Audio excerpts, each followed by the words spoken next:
Ndabasuhuje rero kandi mbahaye ikaze nanone kuri BVI Empire, mwebwe mwese mwamaze gukora subscribe kuri BVI Empire mwarakoze cyane.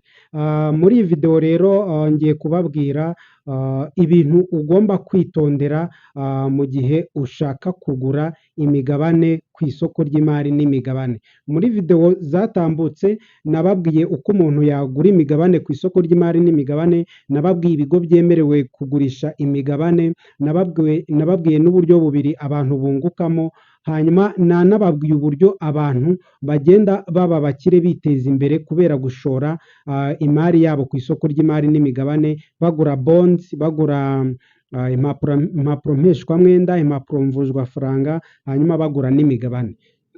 Uyu munsi rero ngiye kukubwira ibintu ugomba kwitondera mbere yo gushora imari ku isoko ry'imari n'imigabane, mbere yo kugura imigabane.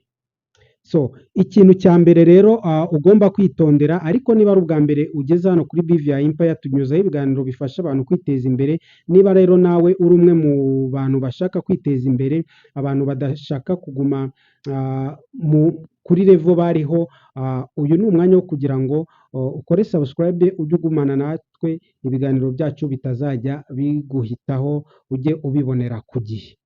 Ibiganiro tunyuzaho ngibi hano hejuru, nk'uko ubibona bigera muri 7 kandi tugerageza kubiva imuzi n'imuzingo. So muri iyi video rero ngiye kukubwira ibintu bigera mu 10 ugomba kwitondera mbere yo gushora ku isoko ry'imari n'imigabane. Ikintu cya mbere,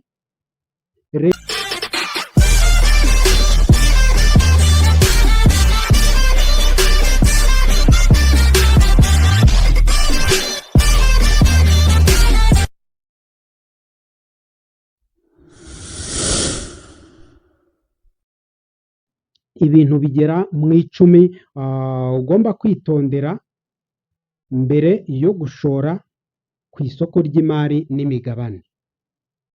Ikintu cya mbere, reba ikigo kibona inyungu ihoraho, ikigo gifite profitability. Nababwiye ibigo bigera mu 10 byemerewe gushora ku isoko ry'imari n'imigabane, byemerewe nyine kugurwaho, byemerewe gucuruza no kugura imigabane, ibigo bigera mu 10. Hanyuma kugira ngo uhitemo ikigo ukorana nacyo, nuko ugomba guhitamo ikigo cyunguka. Uzakibwirwa n'iki? Biriya bigo byose uko nabibabwiye bigera mu 10 kubera ko biba byariyandikishije muri Rwanda Stock Exchange, biba bigomba gushyira ama financial statement yabyo hanze buri mwaka. So rero ujya ku mbuga zabyo, warangiza ukareba financial statement, ni ukuvuga balance sheet na income statement, cash flow, hanyuma ukabyanariza ukareba ese iki kigo kirunguka buri mwaka. Nko mu minsi yashize Beka yatangaje ko yungutse miliyari 90 mu mezi 6. Urumva gushora nk'aho ngaho ntabwo uba wibeshye cyane, ariko reka inunguke cyane. Nababwiye yuko itari BK Group, nababwiye ko atari Bank of Kigali gusa, ahubwo ari BK Group. Ifite ibindi bigo, ifite ahantu henshi ikura nyine income. So rero uhitamo ikigo gifite profitability cyangwa se cyunguka ugendeye kuri za financial statement zabyo. Ikindi nakubwiye yuko ugomba kwifashisha umuboroka, baba bafite amakuru ahagije akagufasha guhitamo ikigo cyunguka mu gihe utazi kwanariza. Ariko nutamenya n'uwumva ushaka no gushora kugura imigabane mu bigo by'imari cyangwa mu bigo byanditse ku isoko ry'imari n'imigabane, uzambwire ngufashe guhitamo ikigo washoramo, ikigo waguramo imigabane. Nzagufasha kwanariza financial statement, hanyuma nawe icyo uzakora ni ukugenda ukegera n'umukomisiyoneri, umuboroka, sorry to say umukomisiyoneri ni umuboroka cyangwa se umu agent. So ikindi cya mbere rero ugomba kwitondera, ubwo nuba ushaka gushora imari nyine ni ukwitondera ukareba ikigo cyunguka. Nushora imari, nugura imigabane mu kigo kitunguka, urumva inyungu zaba utegereje, yaba dividend yaba capital gain, ntayo uzabona. So hano rero ureba cyane profit after tax, ureba inyungu bunguka bamaze inyungu icyo basigarana iyo bamaze kwishyura imisoro basigarana iki. Ikintu cya kabiri ugomba kurebaho ni ukureba kuri cash flow. Reba niba ikigo gifite cash flow zihagije.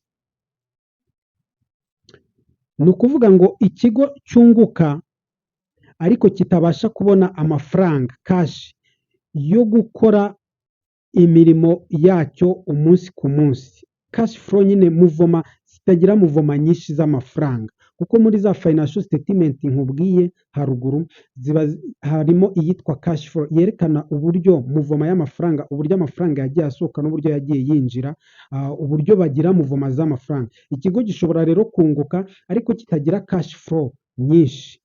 Ugiye kumbaza ngo cyakunguka gute? Iryo ni isomo nzakubwira ubutaha. Ugomba rero kureba ko ikigo gifite cash flow. Mu gihe ikigo gifite cash flow nziza, niyo iguhamiriza ko ikigo gikomeza gukora neza no mu bihe bibi, kuko niba nta cash flow gifite, ubwo mu bihe bibi urumva nawe ntabwo kizashobora kurwana n'ibihe bibi. Ikintu cya gatatu ugomba kwitondera rero, reba umwenda w'ikigo. Icyo kigo ugiye gushoramo imari, reba umwenda cyaba gifite. Ikigo gifite amadeni menshi kiba kirimo na risike yo gutinda cyangwa se yo kudatanga dividendi cyangwa se kudatanga capital gain. Niba ikigo kiri siri endete ariko ikigo gishobora kuba cyemewe ku isoko ry'imari n'imigabane, ariko ugasanga gifite amadeni menshi, ugasanga gifite abantu benshi kigomba amafaranga menshi y'amadeni. Niba ikigo rero kiri siri endete cyangwa se over debited, ugomba kwitonda kugishoramo amafaranga yawe. Reba rero debt to equity ratio urebe uko gihagaze. Niba utabizi uzambwire mbikwereke nushaka gushoramo, cyangwa se ukanegera umuboroka, byose birashoboka cyane. Ikintu cya kane ugomba kwitondera rero, sobanukirwa business model y'ikigo ushaka kuguramo imigabane cyangwa se ushaka gushoramo imari. Ugomba kumenya neza icyo ikigo gikora, uko cyunguka n'icyo gishingiraho. Niba utazi uburyo ikigo cyinjizamo amafaranga, ntugishoremo amafaranga. Naguhaye urugero nka BK ifite BK Group, ifite Bank of Kigali, ifite BK Insurance, ifite BK Tech House, ifite BK Foundation, ikagira na BK Avio. Nk'icyo kigo rero nka BK gifite na BK Capital Market cyangwa se na BK Capital, n'icyo kigo gishakira inyungu mu bigo byinshi, aba ari ikigo gifite stabilite ihagije ku buryo kugishoramo amafaranga nta gihombo uba ugize. Rero ugomba kureba, gusobanukirwa uburyo ikigo nyine cyinjizamo amafaranga, ukamenya modo gikoramo. Niba ari Bralirwa ukamenya ngo financial statement zacyo zimeze gute, ese ni ryari inzoga ziba zitari kunyobwa cyane cyangwa se ibinyobwa biba bitafite amafaranga cyane, ni iyihe periode Bralirwa iba itari kunguka, ni iyihe periode Simerwa iba itari kunguka, ni iyihe periode MTN iba itari kunguka. Ukamenya business model y'ikigo ushaka kuguramo imigabane. Ikintu cya gatanu ugomba kwitondera rero, reba imikorere y'ubuyobozi, management quality. Ni ukuvuga ngo za report, annual report ibigo bishyira hanze ku ma website yabyo, kuko bibitegekwa na BNR, baba bashyizeho n'uburyo ikigo gicunzwe cyangwa se management team, ama experience yabo, bakereka niba na management ari nziza. Hanyuma iyo management ari nziza, ni byiza ko ushoramo. Niba ari cya kigo gihora gihinduranya abayobozi, gihora cyirukana cyane, ujye witondera kugishoramo amafaranga yawe. Ibyo nabyo ugomba kubyitondera rero. Ikintu cya gatandatu ugomba kwitondera, reba ingano y'imigabane ishyirwa ku isoko, liquidity. Hari kampani nyinshi ziciriritse cyane ku isoko ku buryo kugura no kugurisha bigorana. Shaka ahari volume y'ubucuruzi rero ihagije. Icyo kintu nizere ko murimo kucyumva. Abantu bafite liquidity nyine, abantu hahandi uzajya kubikuza cyangwa gushaka no gushyira imigabane ku isoko yawe ntibura abakiriya, hahandi ubona umugabane waho ugenda wiyongera kenshi ku buryo ubona capital gain vuba vuba. Ureba rero ikigo gifite liquidity ratio ihagije muri za financial statement. Ikintu cya karindwi, reba uko isoko rimeze, market trends. Ushora imari mu gihe isoko riri kumanuka cyane, bear market, ugomba kugira ubushishozi. Ariko nanone bear market ikunze gutanga amahirwe cyane. Ni ukuvuga ngo niba umugabane uyu munsi wamanutse ukagera kuri 300, ukagura imigabane myinshi, ejo ushobora guhita ugera ku mafaranga 700, ugasanga ugize capital gain nyinshi cyane. Hanyuma ugasanga n'ikigo gifite inyungu nyinshi, cyatanze dividendi nyinshi ifatika ku buryo wunguka muri bwa buryo bubiri nakubwiye, hari dividendi ihagije, hari na capital gain. So ibyo rero nabyo ugomba kubirebaho. Ikindi ugomba kureba ni ukureba trend ya dividend cyangwa se dividend history. Ureba uburyo ikigo cyagiye gitanga inyungu ku mugabane buri mwaka, kubera yuko buri mwaka ikigo cyungutse muri financial report cyerekana imigabane cyatanze, kikerekana n'amafaranga cyagiye cyungukira buri mugabane umwe. Ibyo nabyo rero urabireba, ukareba uko cyagiye gikora, nibura ugakompara financial statement z'imyaka 3 kugera kuri 5, uko cyagiye cyunguka n'uko cyagiye gitanga dividend. Ikindi rero ureba ni ukureba valuation ya EPS cyangwa se earning per share, uko umugabane wunguka. Nari maze kubivugaho, umugabane umwe ugenda wunguka dividendi ingana iki. Ikintu cya 10 ari nacyo cya nyuma, so nicyo gisumba ibindi, gira gahunda yo gushora, ariyo bita investment strategy. Hitamo niba ushaka gushora igihe kinini cyangwa se mu gihe gito, long term cyangwa se short term. Ibyo bintu ugomba kubimenya, ndakubwira impamvu gatoya hepfo. Ikindi ugomba kumenya impamvu ugiye kugura imigabane cyangwa se gushora imari ku isoko ry'imari n'imigabane. Ese ushaka dividend? Ese ushaka capital gain cyangwa ubishaka byombi?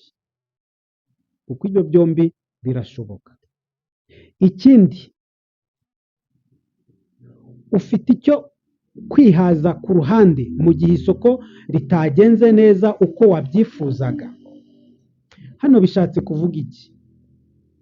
Hano bishatse kuvuga ko ugomba gushora amafaranga yayandi udasonzeye, yayandi utarakenera ngo wicuze impamvu wayashoye.